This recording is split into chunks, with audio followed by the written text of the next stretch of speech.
Hi readers, welcome back.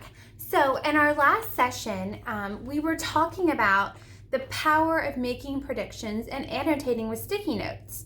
Today we're going to continue that work in session 6 for Readers Workshop. We're going to not just make predictions, but we're going to do so in even stronger ways.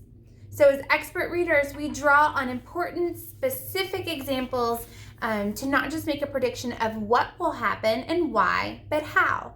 I'm going to continue that work here in the story we were reading yesterday, Westlandia, where we met a very peculiar young man who started to build his own dream of a civilization.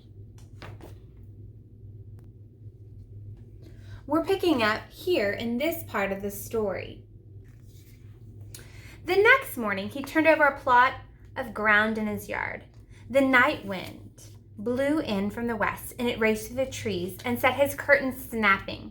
Wesley lay awake, listening. His land was being planted. Now, I'm going to make a prediction, not just what I think will happen, but how I think all of this is going to happen in the story. So I'm going to continue to use my sticky notes as I make predictions, writing on my sticky notes and placing those in my story. So I think that there's going to be some magical elements here in the story, and the wind that's blowing in, I think, is also not just magic, but I think the author is going to create the civilization either using magic, or maybe I find out that it's all in Wesley's head.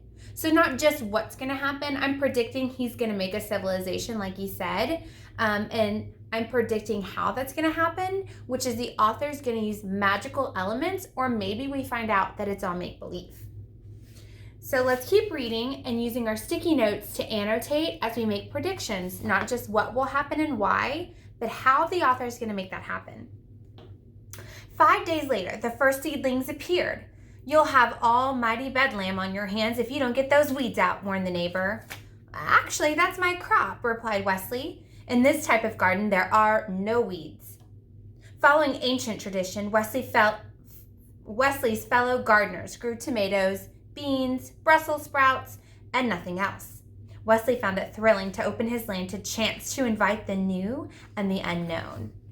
So now I'm going to make another prediction that people will continue to see Wesley and his civilization start to grow.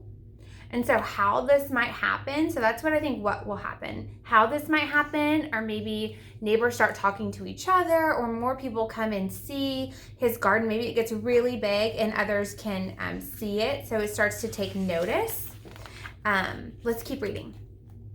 "The plants shot up past his knees, then his waist. They seemed to all be the same sort, and Wesley couldn't find them in any plant book." "Are those tomatoes, beans, or Brussels sprouts?" asked Wesley's neighbor. "None of the above," replied Wesley. So now I'm thinking the author might be using a tactic that this is pretend and all in his head, but I could be wrong. Maybe this is just a magical book. Fruit appeared, yellow at first, then blushing to magenta. Wesley picked one and sliced through the rind to the juicy purple center. He took a bite and found the taste an entrancing blend of peach, strawberry, pumpkin pie, and flavors he had no name for. So I'm noticing that he seems to be self-sufficient in this story.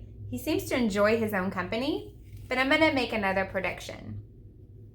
I'm going to predict that what has happened, that he won't feel alone because of all the things he's created, is the why.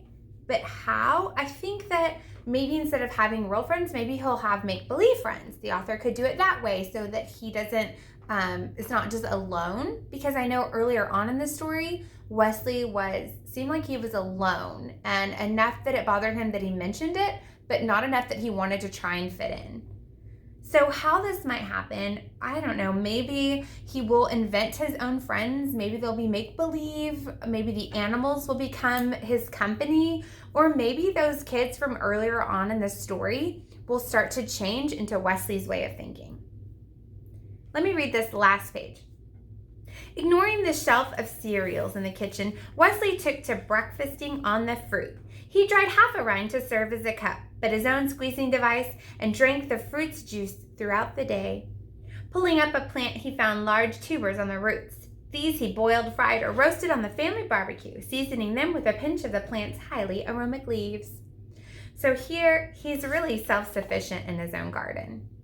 We're going to have to continue to see what happens later in the story. But today, focus on not just making a prediction of what you think will happen and why, but how is the author going to do that? Use what you know earlier in the story to make predictions. Do this annotation work in your books today. Off you go, readers.